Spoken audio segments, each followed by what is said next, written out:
प्यारे बच्चों, सबसे पहले तो देवनारायण भगवान को मैं नमन करता हूँ। ठीक है, गिरिराज महाराज की, ठीक है।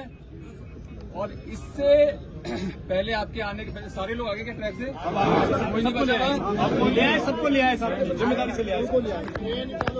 देखो, जो सबसे बड़ी जो बात थी और जो कर्नल साहब जो देके गए हैं अपने समाज को, वो इतनी बड़ी चीज देके गए, मैं कहता हूँ ना पहले कभी कोई देके गया और शायद आगे भी कोई नहीं देके जा पाएगा। मानते हो इस बात को?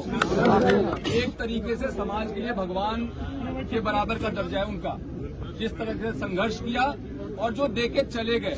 कई बार हम मांगते रहते हैं, प्रयास करते रहते हैं, मिलता नहीं है, लेकिन उनकी रणनीति ऐसी थी, उनकी पकड़ ऐसी थी, उनका रुतबा ऐसा था कि वो काम करा के गए। ठीक है, इसीलिए हम सभी आज उनको बहुत सम्मान देते हैं। जब कर्नल साहब यहाँ पे आंदोलन करते थे 14, 15, 16 में यहाँ पे एसपी रहा हूँ, कई बार उनसे मिला हूँ, कई बार उनसे बात हुई है, तो इसलिए मैं उनको व्यक्तिगत तौर पे जानता हूँ। अब जहाँ बात बच्चों की थी, जो हमारे 372 वाले बच्चों की मांग उठाई, कहाँ गया बच्चा हो, ये है, और बाकी और साथी लोग हैं।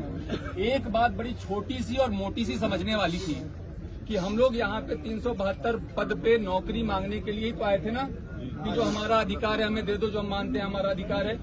और जाकर के जब हम ट्रैक पे बैठ गए तो क्या होगा, उसका परिणाम पता है आपको? जीवन भर नौकरी नहीं मिलेगी। समझते हो इस बात को? रेलवे एक्ट का मुकदमा लेगा तो जीवन भर नौकरी नहीं मिलेगी। तो हम कर क्या रहे हैं? और मैं इसलिए वहां से चल के आया।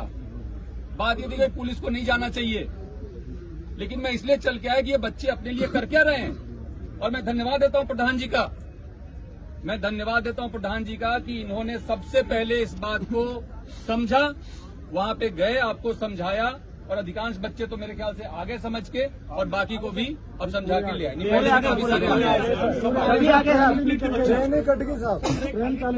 बहुत बढ़िया। तो आप लोग इस बात को समझो कि एक तो प्रशासन, सरकार और समाज अलग अलग नहीं है। ठीक है, जो कोई हमारी मांगे होती हैं, जैसे कह रहे हैं हम 7 साल या 17 साल से आप मांग कर रहे हो, 7 साल से मांग कर रहे हो, पूरी नहीं हो रही है, तो उसमें क्या दिक्कत है? आपका पॉइंट ऑफ व्यू क्या है, सामने वाले का पॉइंट ऑफ व्यू क्या है? इसको क्लियर करने के लिए आज जो एक घोषणा हुई, जो मैंने सुना कि एक मंत्रिमंडलीय कमेटी का गठन हुआ है, जो कि स्थायी कमेटी है, वो एक बार के लिए नहीं बना है। वो हर 3 महीने पे मीटिंग करेगी और पहली मीटिंग इसी मंथ होगी, इसी जून माह में होगी। तो वहां तो आपकी बात सबसे पहले रखी जाएगी ना। तो इतना ज्यादा उद्वेलित होने वाली बात थी नहीं। और फिर भी अगर आपके दिल को चोट पहुंचा, मैं समझ सकता हूं। हम लोग सभी रोजगार के लिए बहुत, हमने भी संघर्ष किया है। हम भी कॉलेज में पढ़े, दिल्ली जाके पढ़े, नौकरियों के लिए कंपटीशन दी, फिर नौकरी हुआ तो नौकरी में हमें पता है कि एक बेरोजगार का दर्द क्या होता है। लेकिन साथ ही साथ अगर ये दर्द था तो थोड़ा सा धैर्य रखना चाहिए था, मैं मानता हूं।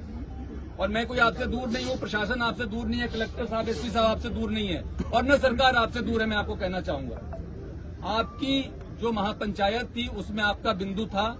जितने भी उसमें पॉइंट्स तय हुए, आप देखिए तो 9वीं अनुसूची में कैबिनेट से प्रस्ताव पारित करा के भेजने की बात हुई। एक ये मन में हमेशा डर रहता है ना सबके कि कहीं हमारा आरक्षण खत्म नहीं हो जाए। ठीक है, तो वो 9वीं अनुसूची में डालने के लिए कैबिनेट से प्रस्ताव पारित करने की बात पे लेकर के सरकार ने अपनी सहमति व्यक्त की है, जो कि पहली बार हुआ। इसके साथ ही जो मुकदमे वापसी की बात है, जिससे हम सभी लोग परेशान रहते हैं, हमारे बच्चे परेशान रहते हैं, उसमें केवल बेलेबल ही नहीं बल्कि जो दूसरे, जिसमें कि नोटिस दे करके भी कार्रवाई की जा सकती है, उसपे भी डिस्पोजल की बात और सहमति दे दी गई है। देवनारायण योजना में आपके संघर्ष समिति के जो प्रतिनिधि, जो आप नामित करेंगे, उनको शामिल करने की बात हो गई है।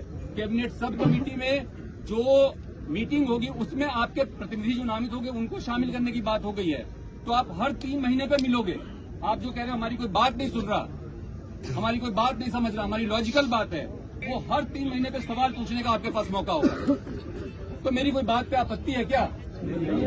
और इस देश में गांधी के देश में अगर गांधीवादी तरीकों को छोड़ करके हम दूसरे तरीके पे जाएंगे और बिना सोचे समझे जाएंगे तो अपना भविष्य अंधकार में डाल रहे हैं। तो मेरे को बच्चों इतनी बात कहनी थी। आप सभी बहुत समझदार हैं, पढ़े लिखे हैं, मैं आपका बड़े भाई जैसा हूं। अगर आप बड़े भाई की राय को मानते हैं, अभी आप लोग जो भी यहाँ बैठ के अपना तय करेंगे नीति रणनीति, उसके बारे में मुझे कुछ नहीं कहना, लेकिन मैं कहूंगा कि जो भी निर्णय लिया करो उसमें अपना भला तो पहले सोच लिया करो, जिससे कि आपका बहुत भारी नुकसान नहीं हो जाए।